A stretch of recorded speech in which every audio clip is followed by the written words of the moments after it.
Hello and welcome to Alog Radio.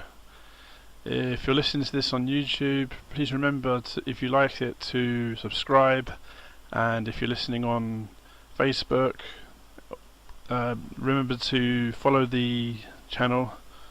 I'm going to read to you now some interesting facts from 1227 Facts to Knock Your Socks Off. It's a book by Lloyd John, and it's on Kindle.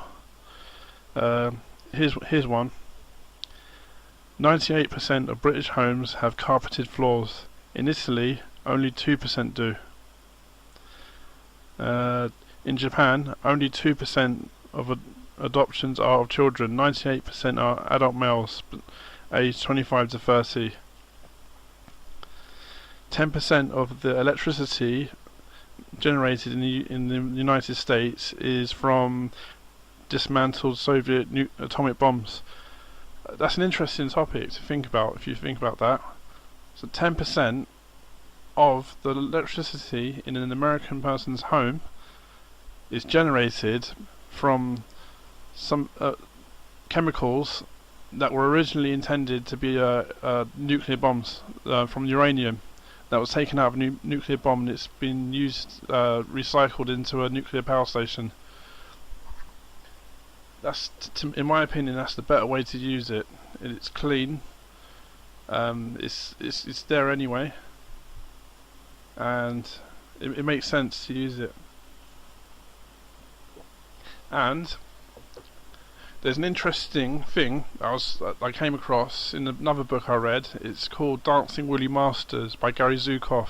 It's one of my favourite books. It's not his speciality subject, but he was discussing.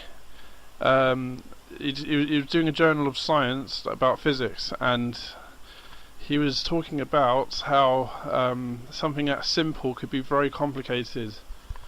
And in the book, he mentioned that in the early days of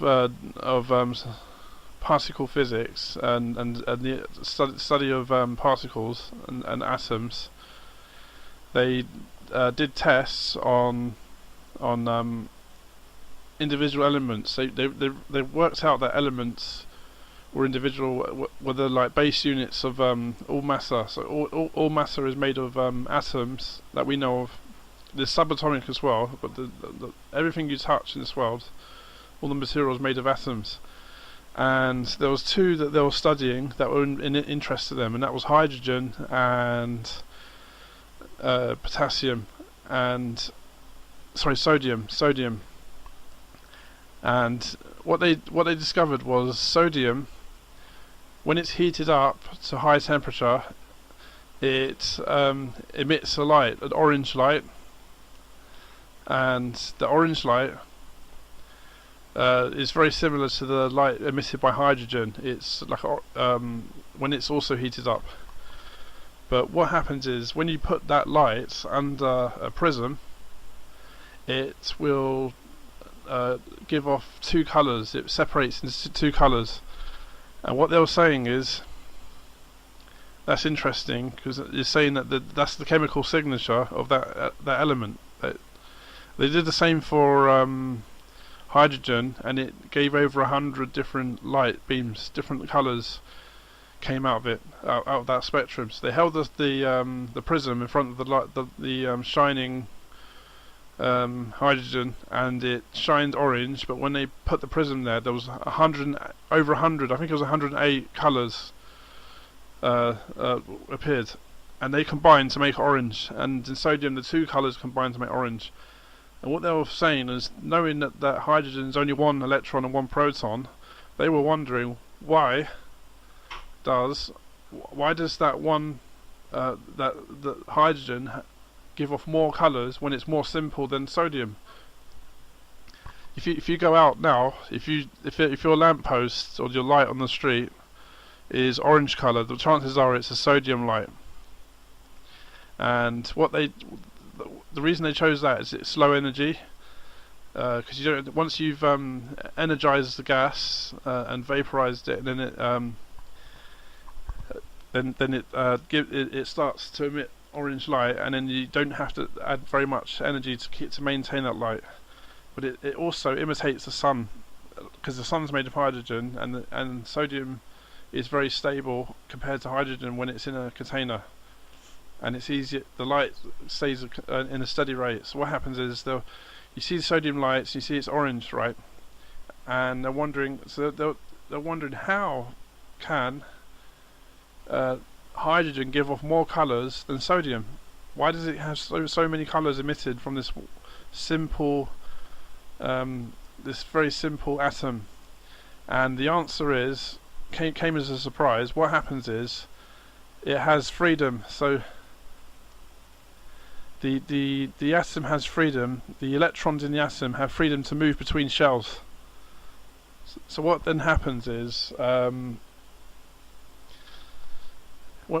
the hydrogen atoms are energized and they're full of energy, the electron can move between the shells because electrons are arranged into shells. So the first shell can hold 2 electrons, then the second, I think it's 4 or 6. I can't remember. I'm working off my memory now, so I can't quote on that one. But what happens is that one, because there's no electrons in the shells above, they're empty. The electron in the hydrogen can move all the way between shell 1, shell 2 and shell 3 and so forth, and then drop it down again, and as it drops down that's a different colour. And that's why hydrogen gives off so many different colours, because it'll go straight to shell 3, and that's one colour, and then it goes straight from shell 3 to 2, that's another colour, and if the electron goes out to shell 3, it goes straight down to the bottom, shell 1, that's another colour as well. And you could do hundreds of different combinations. And that freedom of movement enables the atom to give us so many colours. So sometimes the moral of the story is sometimes you can be more creative when you're more simple. And anyway, it's such a good thing to know that even destructive things like nuclear warheads can be used to generate electricity. Here's some more facts from this book. All batteries on Earth store just 10 minutes of the world's electricity needs. That means if you were to plug every battery, every car battery, every single battery in the phone, every lithium battery, everything that stores power chemically in a battery, if you plugged it back into the grid, the power would be only sufficient to power the city for 10 minutes. After that, there'd be no power left. Here's another one. China is the world's largest supplier of Bibles. One factory in Nanjing prints 1 million a month. And here's another one. If you watch the movie 007, the dialing code for Russia is 007. I don't know if there's a connection there, because all the villains seem to be like either Russian or some kind of old Soviet bloc people, isn't it? They're from all these countries that we don't seem to like or they seem to come across as backward. So yes. So anyway, the code 007 from the spy movie from James Bond, he's called 007, and when you call Russia, you dial 007 to get through to Russia as the telephone code.